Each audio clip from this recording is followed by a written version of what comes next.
Hello snowboarders of the internet, I'm your host Avran LeFeber, and in this video we're going to be reviewing the LibTech off-ramp. This board features good old-fashioned traditional camber, so from contact point to contact point you have that arc of traditional camber that's going to give you all the load, pop, snap, and drive for this board. This board's available in 148, 151, 154, 157, and 157 wide. I rode this board at Copper Mountain on a sunny Bluebird day that had warmer temps, average wind. You had chopped chunder, slush, sludge in the lower mountain at the end of the day. Midday it was kind of pushed around. You even had some perfect corduroy that you could leave a trench in, and I rode it with my Rome Black Label bindings and my K2 Thraxis boots. This is a middle of the road jib board with snap, so it's a park board.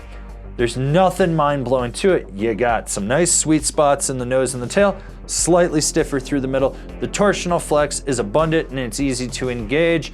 You don't have to worry about overpowering it, but it's also not so soft that you're just going to twist it, and it's not so rigid that it just rebounds right back.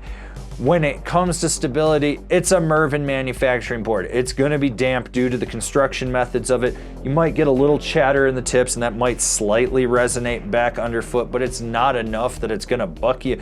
When you get into those midday chopped out push piles, it ends up just bending with everything and going over it. If you keep your knees bent, you're gonna be totally fine.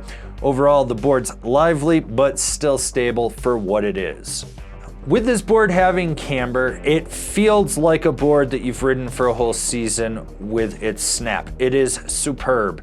It is consistent. You load it up, you roll back on the tail, it springs, and you're gonna be able to pop. So launch that side hit, go off that cat track gap, or ollie over that fat USASA skier that's sitting in the run into your favorite feature crying because they fell on the previous one.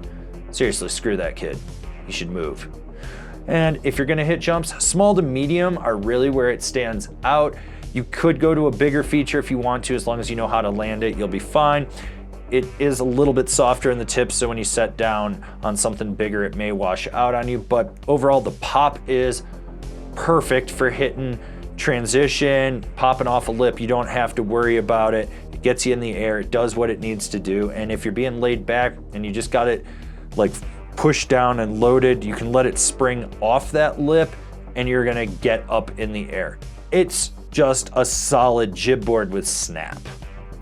Have you clicked like on this video yet? You know you want to. Give it a little click, you know you want to. While you're at it, have you remembered to subscribe? Cool, do that. Now click the bell, because you know you don't want to miss any of the videos we've got coming out. That'll help notify you, so do it.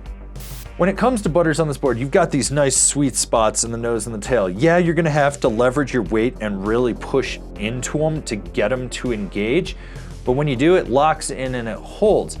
Now here's the issue. It does have magnet traction. So if you're gonna be lazy and your presses and your butters look soggier than a 5-year-old cereal on a Saturday morning, it's probably gonna hook up on you. Just be aware of that. Like that sweet spot when you really flex it will engage that contact point, and you're gonna notice it in softer snow if you start to swivel around that it can hook that magnet traction. That's the warning I wanna give you. Otherwise, get weird on this thing. With jibbing, it's the same thing. You got these big sweet spots. It locks in, it holds to the end of the feature, and then it gives you that snap to get off the end of it. When you go sideways, it fully cradles around the feature, but it doesn't clap out unless you're coming from the top rope really hard and you're Randy Macho Man Savage about to drop an elbow. Otherwise, this thing can really jib. This board can actually turn, and it turns well for what it is. Yes, there are limitations on it. Here's the thing. You want to lay over a hard park carve and limbo under a rail? It's got you covered for that purpose. Is it going to be the best at it? No. Is it going to win awards for its carving ability? Not even close. But when you do need to lay it over, you can. Short, tight, quick carves, medium, mellow carves are really its strong suit.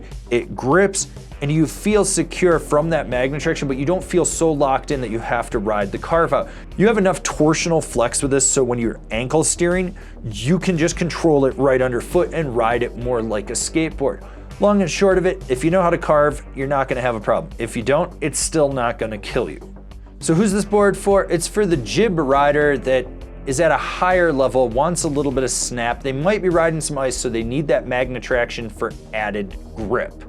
Do you want to support us further? Cool, swing on over to Angry Snowboarder VIP and become a member. Sure, I could tell you more here, but I got a video over there that explains it so much better. So the last time I rode this board, it actually had a C3 camber profile. Going to full traditional camber, you get a little more snap and it adds to the consistency of this board. It feels like a deck you've ridden 100+ days. It presses well, it turns well, it snaps well. Overall, it's a consistently good board. Comparable boards, the Ride Kink, the Capita Ultrafear, the Rome Artifact.